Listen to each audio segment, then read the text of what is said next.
you go to school, you're in education system for 18 years of your life, and you come out of that system and you're not competitive in the job market.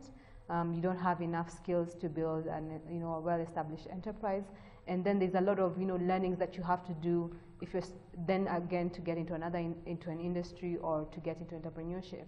So the thing is also that the world is changing, and a lot of things are happening. Even with the digital economy, with a lot of things that are out there, with the rise of the internet. So education is not just the traditional way that we've been doing it, but look at how our systems are in terms of the education system in Africa. It's really it really needs an overhaul.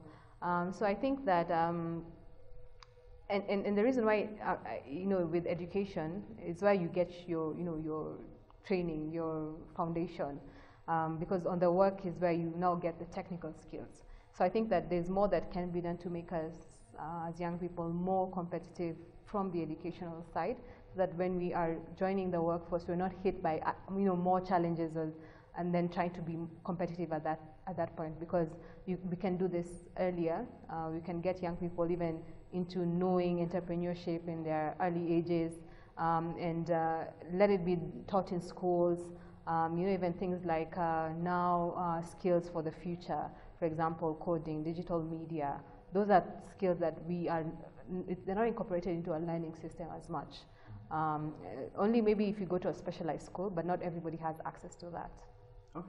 So you've already said that skills, lack of skills is an issue, and it's obvious and significant. But if you go around and ask young people, they'll be telling you there are not enough opportunities also for even those who've got the right skills. So what's your take on that?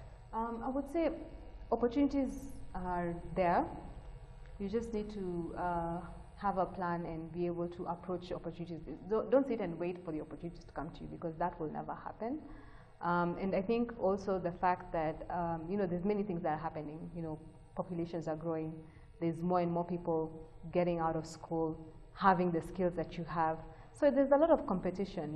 If I'm a trained accountant and maybe 10,000 trained accountants, let's say in Kenya, where I come from, how is one accountant different from the other? That skill differentiation is also important.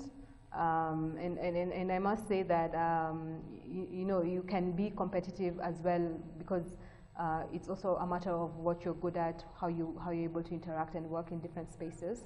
But I think that young people need to know that things are not the same as they were, and you need to rethink your strategy. Don't say that the opportunities are not there, because they're there, and people are always getting opportunities. How can you be the one to get this opportunity?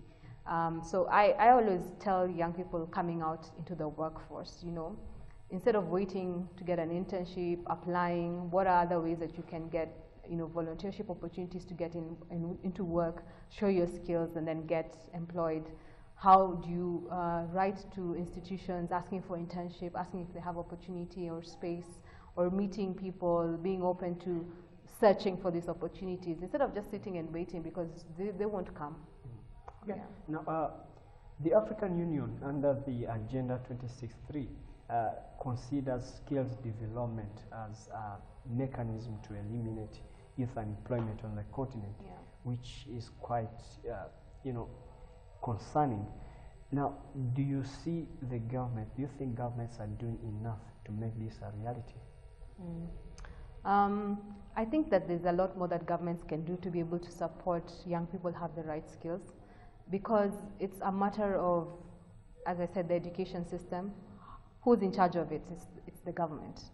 Number two, it's about building a linkage between the skills that are taught with the workplace, and who's in charge of that? It's both the government and the private sector, because you have to have partnerships. My take on the government's role is, give us an education system that is futuristic. The future of work is changing. The jobs that we're doing now might not be the same jobs that we're doing 20 years from now. They might take a different shape and form, but the school curriculums that we have are, basically they don't change. They're still the same old. but there's a lot more things that we need to focus on. How do we build digital skills for the digital economy? How do we and then how do we make our traditional sectors attractive? So, like for example, if you want young people to get into industry, it means that they have to go to schools, technical colleges where they have access to technology that's relevant now. They have access to information, and once they're out of that environment, then they need to get to develop their own enterprises. So how do they access, if it's land to set up, or access to a facility, be able to, if they're manufacturing products, how can they be able to do that? And the disadvantage that young people have is that you may not, if you're, let's say parents don't have these resources, then you're looking for them from the market, and they're very expensive. So if somebody does not have the money to be able to do this, where can they access it from? And a lot of governments focus on setting up a youth fund, but a youth fund is just one aspect of the problem, because there's access to market, access to land, and the right technical expertise. And without all these frameworks being equally strong and just providing the money, you give me money, I'll set up a business, but the business will not be strong, it might fail after a few years, or the business might never grow to be what it should be because of that. So one of the things that I would say really needs a strong change is getting people to get, because there's so many young people coming out and they're not being taken up by the workforce, and a lot of the times it's because of the what they learn and what the industry demands are different. How can how can we set up and have very strong and relevant short-term courses that get people out of school into the industry, and then they can learn on the job